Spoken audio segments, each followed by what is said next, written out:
Allahu Akbar, Allahu Akbar, Allahu Akbar. Allahu Akbar, Allahu Akbar, Allahu Akbar. Allahu Akbar, Allahu Akbar, Allahu Akbar. La ilaha illallah, Allahu Akbar, walillahil hamd. Alhamdulillah. Alhamdulillahilladzi an'ama 'alaina bi ni'matil iman wal islam wa huma min 'azamin ni'am. Asyhadu an la ilaha illallah wahdahu la syarika lah dzul fadli wal in'am. Wa asyhadu anna Muhammadan 'abduhu wa rasuluhu al-mab'us sayyidu lil anam. Allahumma salli wa sallim ala Muhammad wa ala alihi wa ashabihi hamil ghayatil Islam ila kafatil alam wa ba'd. Hadirin ma'asyiral muslimin rahimakumullah. Allahu Akbar, Allahu Akbar, Allahu Akbar, walillahil hamd. Dari sejak malam atau mungkin sore kemarin, suara takbir bergemuruh, membahana masuk ke seluruh pelosok bumi Allah, sampai masuk ke relung hati setiap kita, bahwa pada hari ini siapapun kita, bagaimanapun pencapaian kita, seberapapun banyak kepemilikan kita, kita dihadapkan pada satu kenyataan, pada hari ini hanya Allah yang besar saja. Hanya Allah yang memiliki semuanya. Hanya Allah yang memberikan kita semuanya. Jangankan untuk hal yang besar, untuk sekedar mengedipkan kedua mata kita saja, itu hanya semata-mata karunia Allah Subhanahu wa Ta'ala. Pernah kita berpikir satu saat bahwa ketika Allah mengambil kemampuan kita untuk mengedipkan mata ini, kira-kira apa yang akan terjadi? Menutup mata saja sudah nggak mampu. Pada saat itu hanya orang yang di sekitar kita yang menutupkan kedua mata kita. Terkadang kita nggak merasa ini adalah pemberian Allah, kemampuan mengedipkan mata itu. Sudah berapa ribu kedipan mata yang kita lakukan? Pernahkah kita berpikir sekali bahwa setiap kali kita mengedipkan mata, ini adalah karunia Allah yang kita akhiri dengan ucapan Alhamdulillah? Yakin terlewatkan itu, karena kita merasa ini kan sunatullah. Padahal ini adalah nikmat Allah di antara sekian pemberian anugerah yang diberikan kepada setiap kita. Terkecil pun ternyata kita lewatkan. Pada hari ini jangan berpikir siapa kita, seberapa banyak yang kita miliki, atau sehebat apa prestasi yang kita capai. Pada hari ini kita kembalikan semuanya yang besar hanya Allah Subhanahu wa Ta'ala. Allahu Akbar. Pada hari ini dan hari-hari selanjutnya, kita dikembalikan kepada titik nol pencapaian kita, dikembalikan kepada titik nol apa yang kita raih, dan seluruh apa yang pernah kita kumpulkan dinolkan itu semua. Bahkan jelas sekali, la haula wala quwwata illa billahil aliyyil azim. Daya dan kemampuan itu hanya milik Allah. Terus kenapa kita harus berpikir saya hebat, saya begini, saya begitu? Mari pada hari ini kita kembalikan semua itu milik Allah, semua itu anugerah Allah yang diberikan kepada kita. Untuk apa? untuk menjalankan misi yang dititipkan kepada setiap kita. Allahu Akbar, Allahu Akbar, Allahu Akbar, walillahil hamd. Coba kita kembali ke sejarah 100 tahun yang lalu, di mana pada tahun itu 1924 benteng terakhir kekuatan umat Islam, simbol kekuatan umat Islam, lenyap. Sebuah daulah Utsmaniyah yang merupakan representasi daripada khilafah Islamnya tepat di tahun 1924 lenyap dan hilang, tidak berbekas. Setelah itu akan terjadi kurun waktu 1924 sampai 2024. Apa yang terjadi pada umat Islam ketika kekuatan sudah nggak ada, ketika segalanya sudah nggak ada, hanya merupakan firqatun qalilatun wasaghiratun, hanya merupakan kelompok-kelompok kecil yang kemampuannya hanya bersuara, yang kemampuannya hanya ngomong, atau maksimal hanya demo. Coba Bapak bayangkan, di sebuah belahan kota Turki, di Antakya, seorang perempuan nyaris dihina kehormatannya oleh seorang pemuda Yahudi. Saat itu masih tegak berdiri khilafah, kuat kita pada saat itu. Apa yang terjadi?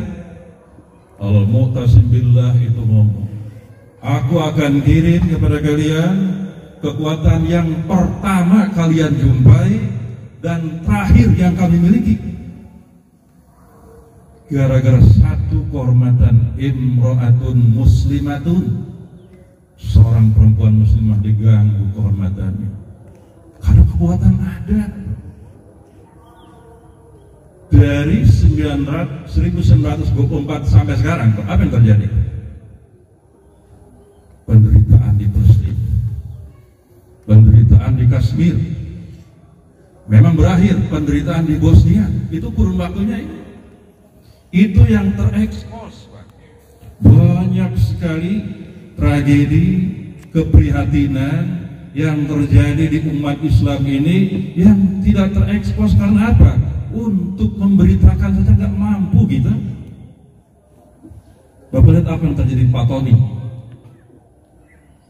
Jangan harap sholat Idnya seperti kita. Apa yang terjadi di belahan bumi yang lain nggak seperti kita sholat Idnya. Mereka sembunyi-sembunyi. Apalagi yang terjadi di Gaza pada saat ini. Ketika Bapak berkumpul dengan keluarga, menikmati nikmatnya hidangan yang dibuat. Coba sedikit alihkan perhatian dan pikiran kita ke tempat saudara seiman, seislam yang tidak merasakan itu. Untuk minum saja harus berebut. Untuk bisa berkumpul sudah nyaris hanya merupakan sebuah angan-angan dan impian saja. Maka apa yang diperlukan? Apa solusinya bagi umat ini? Ada sebuah busyra, kabar gembira. Innallaha yab'atsu inda kulli ra'sin mi'ati sana man yujaddidu laha dinaha.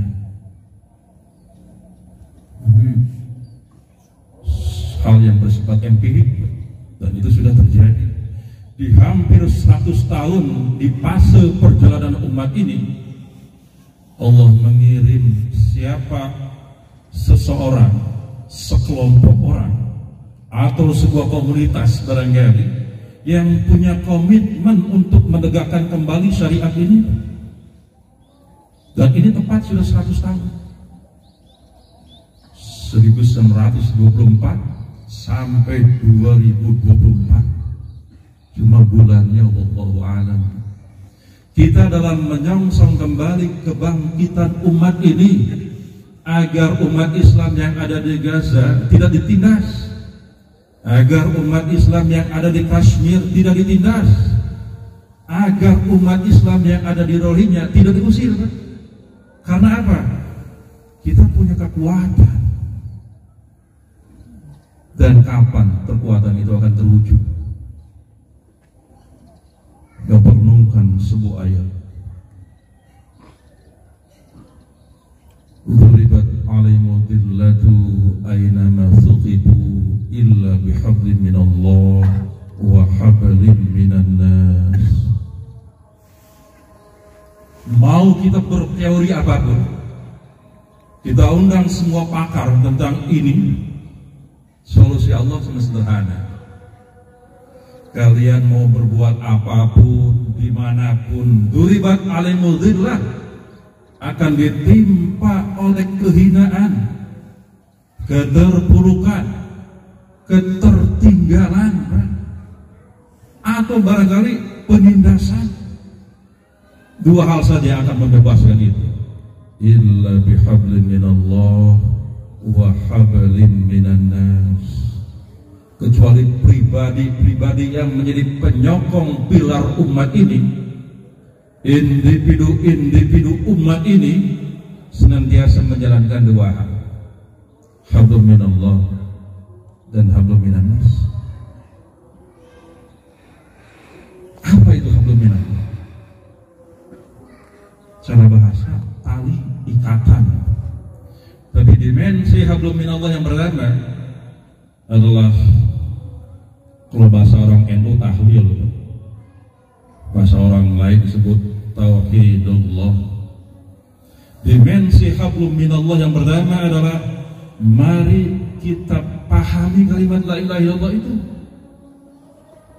Mari kita renungkan dan mencoba mengaplikasikan dalam kehidupan keseharian kita. Tidak ada Tuhan selain Allah. Kalau masih berharap kepada yang lain, kalau masih takut kepada yang lain, kalau masih posisi la ilaha illallah dikesampingkan, sesungguhnya ia belum menjalin hablum minallah. Buat hubungan dengan Allah itu hubungan tawassul billah, kekuatan yang kuat, kekuatan yang tidak dicerai-beraikan oleh perasaan-perasaan kita, sehingga terkadang kita berpaling dari Allah. Yang kedua, dimensi hablum minallah itu adalah tasbih. Kalau amati ya, awal 28 atau juz 29 pada imam kita ini hafid ya, biasanya awal ayatnya diawali kalimat sabbahalillah atau yusabbihulahu atau tusabbihulahu. Apa artinya? Bertasbihlah kepada Allah apa yang ada di langit dan apa yang ada di bumi. Wujud tasbih itu ucapan subhanallah, maha suci Allah. Kalau seandainya Bapak nih hari ini dan ibu-ibu yang di belakang itu ya, Allah bukakan sesungguhnya tanah yang sedang Bapak duduki, pasir yang sedang Bapak duduki itu sedang bertasbih kepada Allah. Bahkan pohon-pohon di sekitar kita pun sedang bertasbih. Walakin la tafqahuna tasbihahum. Meskipun kita enggak mengerti bagaimana cara mereka bertasbih. Subhanallah, maha suci Allah. Apakah ketika kita bertasbih Allah kotor? Apakah ketika bertasbih Allah tidak bersih? Bukan itu masalahnya. Pikiran kita, fikrah kita yang tidak bersih, sehingga terkadang mengira Allah di balik keterpurukan umat ini hilang harapan, Pak. Sudah kayaknya kita sudah begini selamanya. Itu pikiran itu perlu ditasbih, Pak. atau sudah pesimis terhadap apa yang Rasulullah janjikan kepada kita, bahwa kita itu menyongsong kebangkitan kedua.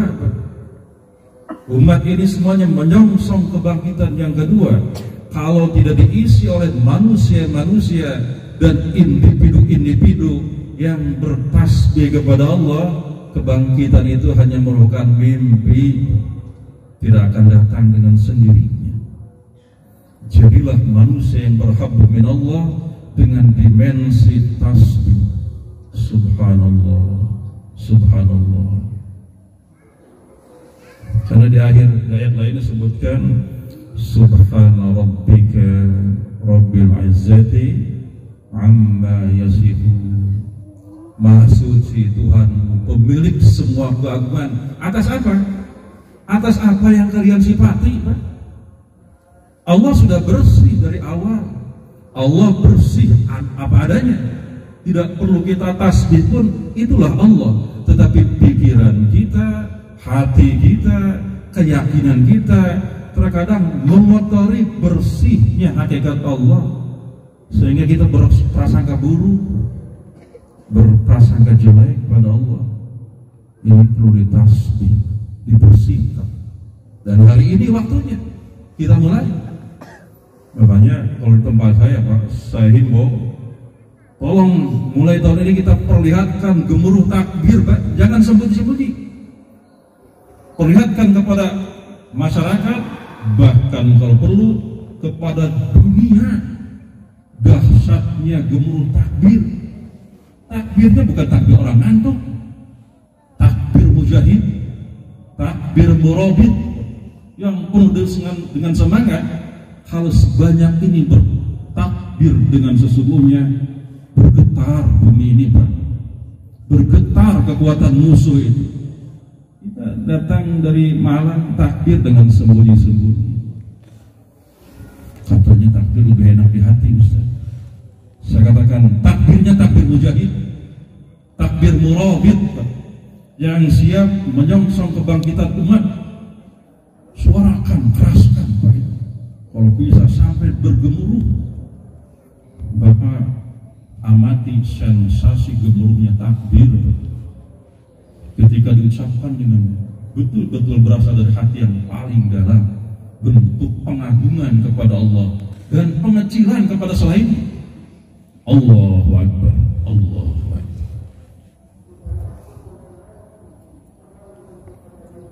Kemudian apalagi dimensi hablu min Allah? Takbir. Subhanallah walhamdulillah wa la ilaha illallah Allahu akbar. Kalau dimensi ini sudah saya paparkan. Artinya apa? Artinya mari kita bersimpuh di hadapan Allah dari seluruh keangkuhan dan kesombongan kita. Bahwa tidak ada yang kita miliki, tidak ada yang kita punyai, tidak ada yang patut kita banggakan, kita kembalikan. Hanya Allah. Kemudian cukup dengan itu? Tidak. Karena ayatnya hablum minan nas illa bihablin minallah wa hablin minan nas. Yang kedua apa? Hablum minan nas. Kita bukan hidup sendirian, hidup di tengah-tengah masyarakat. Agama ini diberikan kepada kita untuk disebarkan, untuk disiarkan, untuk terus-menerus ke bumi mana saja, agar semua manusia merasakan nikmat dan anugerah dari hebatnya Islam ini. Itu koridornya apa? Hablum minan nas. Ini subhanallah. Kita perlu belajar panjang dan banyak kembali tentang sirah nabawiyah. Bagaimana Rasulullah itu adalah sosok yang memang layak dan sangat pantas untuk berhablum minan nas. Yang pertama, hablum minan nas itu tidak eksploitatif, tidak memanfaatkan potensi yang ada pada orang lain untuk kepentingan dirinya sendiri. Bahkan kalau perlu, Pak, perasaan kita pun kita hilangkan egonya demi masyarakat, demi orang banyak, demi umat ini. Ini ada sebuah kisah indah. Di siang hari yang sangat panas itu, Rasulullah lagi berkumpul dengan para sahabat. Tiba-tiba salah seorang membawa semangkuk anggur.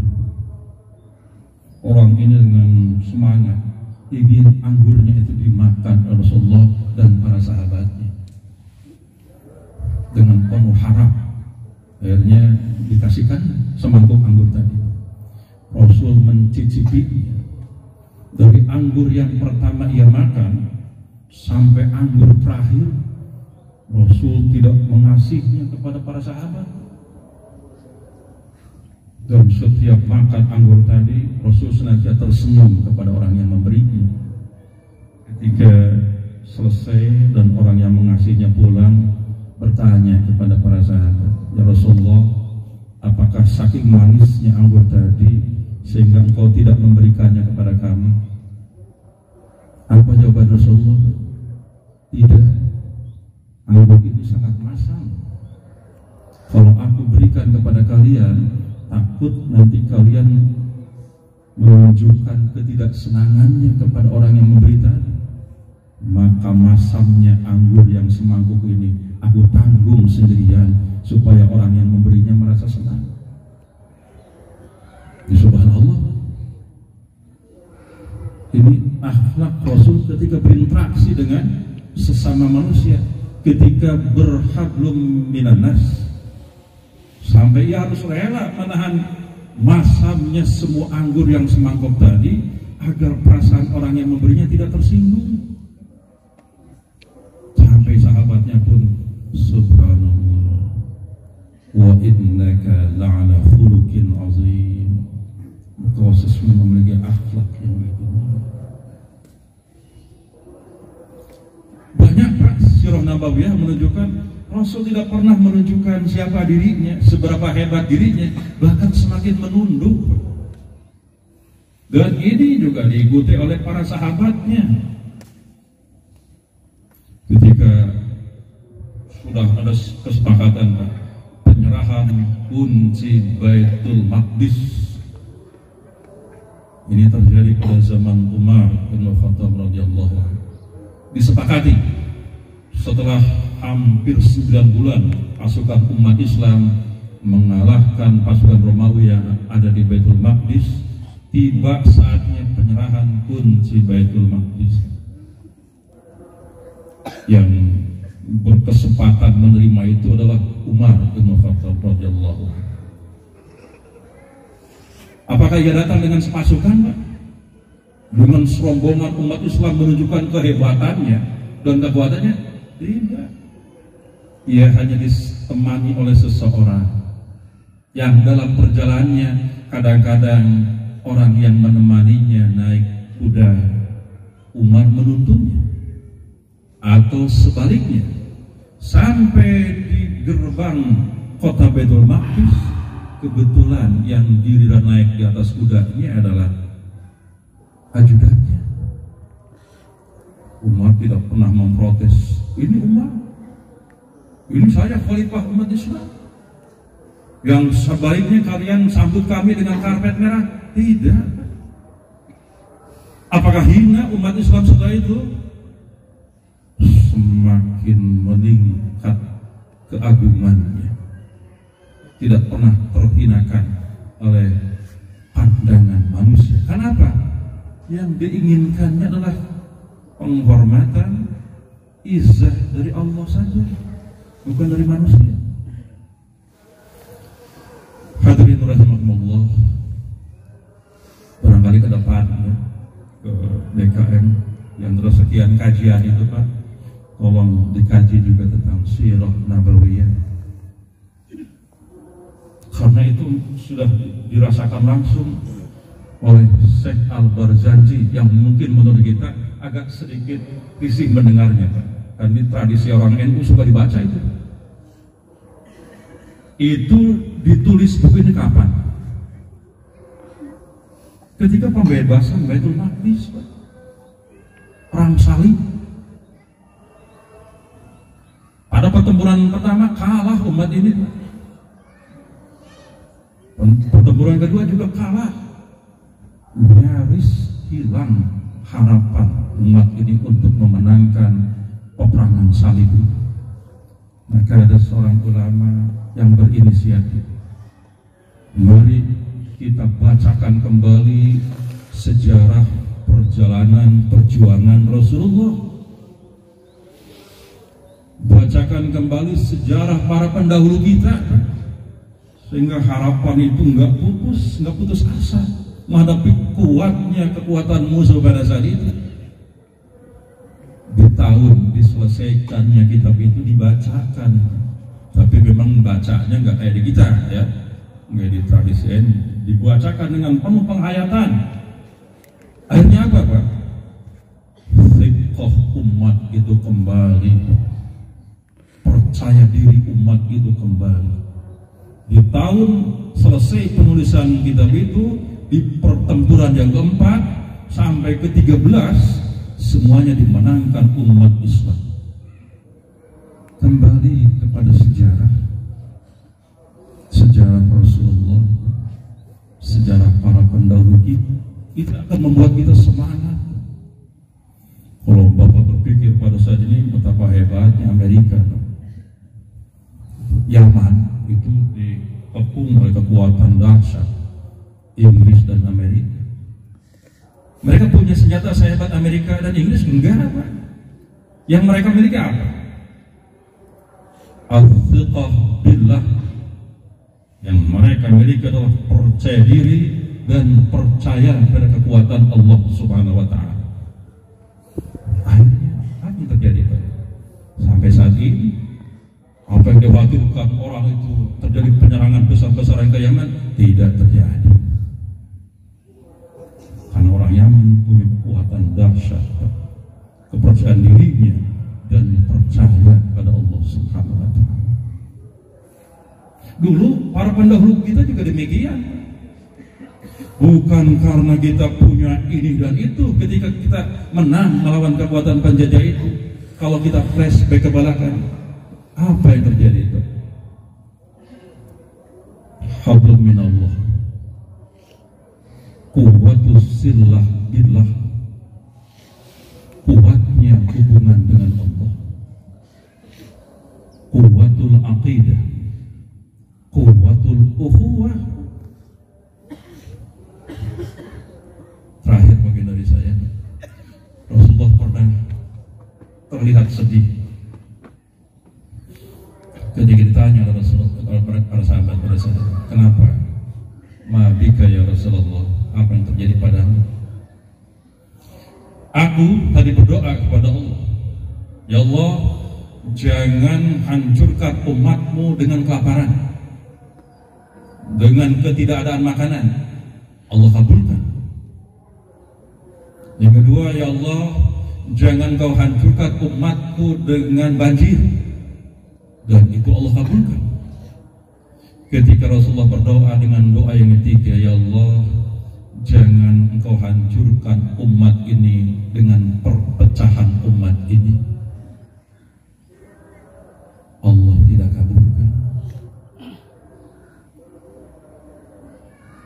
Jadi pantas perlu orang-orang yang kuat yang menjadikan dirinya adalah pengikat, yang menjadikan dirinya pemersatu, bukan pemecah, bukan antar Indonesia saja, tapi antar umat ini. Karena kalau ini terjadi, bayangkan sekian belas negeri muslim yang punya komitmen untuk tetap mempertahankan kesatuan umat ini dan membela kepentingan umat ini, selesai Pak bumi.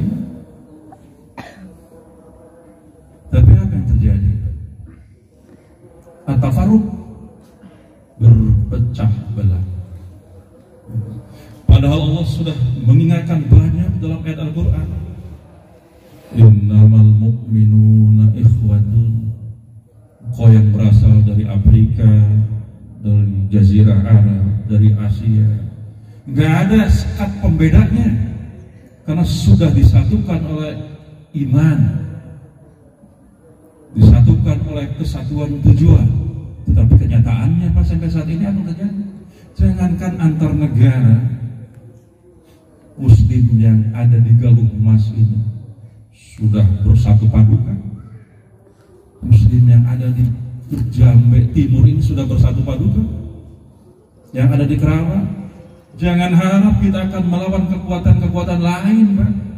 Kalau hanya firaqun qalilatun mutafarriqah, hanya kelompok-kelompok kecil yang akan melawan kekuatan, nggak akan mungkin. Suatu saat ada 12 orang ketika terjadi sebuah ghazawat di Suriah, Damaskus, tertinggal 12 orang dari kelompok pasukan. Semua tidak punya persiapan untuk diminum dan makan, kecuali salah seorang. Goroba itu tempat air dari kulit itu. Ada tersisa sekitar setengah air di goroba itu. Ini 12 orang. Ketika ia buka gerobahnya dengan semangat akan minum air tadi, ia lihat saudaranya yang kiri dan kanan sama merasakan kehausan seperti dirinya. Itu air sudah menempel. Nggak tega ia minum, disodorkan kepada saudaranya yang sampingnya, sampai air itu kembali kepada yang punya. Quwwatul ukhuwah. Bapak lihat nanti di sejarah, apa penyebab kemenangan umat Islam melawan kekuatan Persia yang ada di Bahrain pada saat itu? Itu fokus kekuatan Persia ada di Bahrain. Akhirnya umat Islam berangkat ke Bahrain pakai kapal. Dikisahkan ketika terjadi waktu makan, salah seorang yang di kapal tadi, alat makannya terjatuh. Jatuh ke laut. Nggak disebutkan apakah itu sendok, apakah itu piring. Akhirnya apa terjadi, Pak? Satu persatu orang yang ada di kapal itu berebut menceburkan diri mencari alat makan saudaranya. Dan ini diketahui oleh intelnya Persia. Akhirnya mereka laporan ke panglimanya Rustum. Dia bisa mendapatkan suatu keadaan yang aneh. Baru alat makan saja di antara mereka yang jatuh, mereka semua sudah berlomba mengorbankan dirinya menurut versi mereka. Saya nggak berpikir bagaimana kalau salah seorang di antara mereka yang terbunuh oleh kita, kira-kira apa yang akan mereka lakukan kepada kita. Dalam mental tentara Persia itu, sehingga Bahrain dikuasai umat Islam tanpa lewat peperangan. Kalau melihat kejadian ini, mereka mengundurkan diri. Saking kuatnya ukhuwah. Allahu Akbar, Allahu Akbar, Allahu Akbar, walillahil hamd. Hadirin rahimahullah, di tahun ini seperti yang disebutkan tadi, bahwa pernah berpikir akan ketemu dengan ide akan datang, atau kita persiapkan panitia untuk melaksanakan ide akan datang. Jangan-jangan kesempatan itu cuma hari ini, Pak. Jangan-jangan kita nggak bertemu dengan ide yang akan datang. Maka tradisi yang baik yang juga tidak bertentangan dengan apa yang disyariatkan Rasulullah, mari antar bapak, antar keluarga, antar warga saling kita minta maaf. Jangan-jangan kesalahan kepadanya nggak sempat saya minta maaf untuk itu yang akan datang. Jadilah kata orang Jawa, Pak, sesuai dengan maknanya, Lebaran itu tempat kita kembali saling memaafkan dan kuatkan azimah kita bahwa ini tahun menyongsong kebangkitan umat Islam. Untuk itu mari sama-sama kita berdoa kepada Allah Subhanahu wa taala. Allahumma shalli ala Muhammad wa ala alihi wa ashabihi ajma'in. Alhamdulillah hamdan yuwafi ni'amahu wa yukafi mazidah. Ya Rabbana lakal hamdu kama yanbaghi li jalali wajhikal karim wa 'azimi sultanik. Allahumma ighfir lana dhunubana wa liwalidina wa li ikhwanina alladhina sabaquna bil iman ولا تجعل في قلوبنا غلا للذين آمنوا ربنا إنك أنت الرؤوف الرحيم اللهم أرنا الحق حقا وارزقنا اتباعه وأرنا الباطل باطلا وارزقنا اجتنابه اللهم احفظنا بالإسلام والقائمان اللهم احفظنا بالإسلام والقاعدان اللهم احفظنا بالإسلام راقدان اللهم ولا تدع فينا عدوا ولا حاسدا ربنا آتنا في الدنيا حسنة وفي الآخرة حسنة وقنا عذاب النار سبحان الله سبحان ربك رب العزة عما يصفون والسلام على المرسلين والحمد لله